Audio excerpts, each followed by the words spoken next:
Deuteronomy chapter 15, the year for canceling debts. At the end of every 7 years you must cancel debts. This is how it is to be done. Every creditor shall cancel the loan he has made to his fellow Israelite.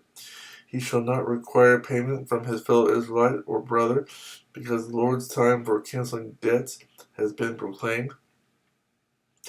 You may require payment from a foreigner, but you must cancel any debt your brother owes you.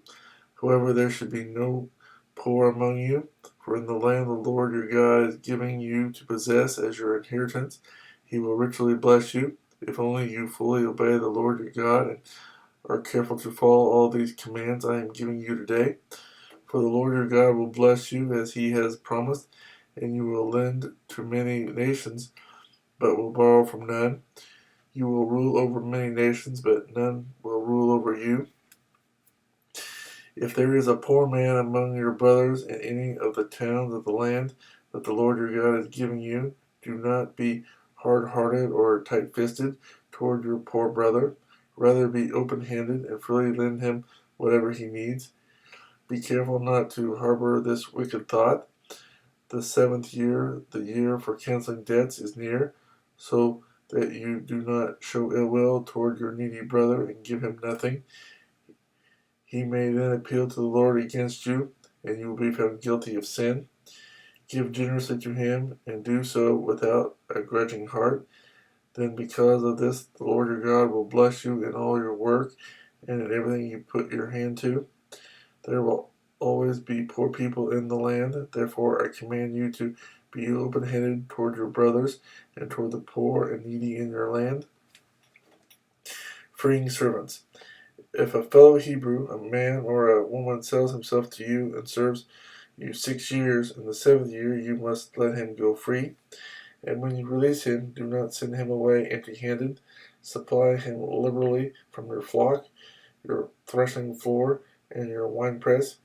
Give to him as the Lord your God has blessed you. Remember that you were slaves in Egypt, and the Lord your God redeemed you. That is why I give you this command today. But if your servant says to you, I do not want to leave you, because he loves you and your family and is well off with you, then take an awl and push it through his earlobe into the door, and he will become your servant for life. Do the same for your maidservant. Do not consider it a hardship to set your servant free, because his service to you these 6 years has been worth twice as much as that of a hired hand, and the Lord your God will bless you in everything you do. The firstborn animals. Set apart for the Lord your God every firstborn male of your herds and flock. Do not put the firstborn of your oxen to work, and do not shear the firstborn of your sheep.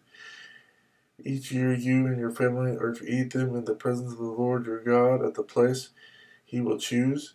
If an animal has a defect, is lame or blind, or has any serious flaw, you must not sacrifice it to the Lord your God. You are to eat it in your own towns. Both the ceremonially unclean and the clean may eat it, as if it were gazelle or deer, but you must not eat the blood, pour it out on the ground like water.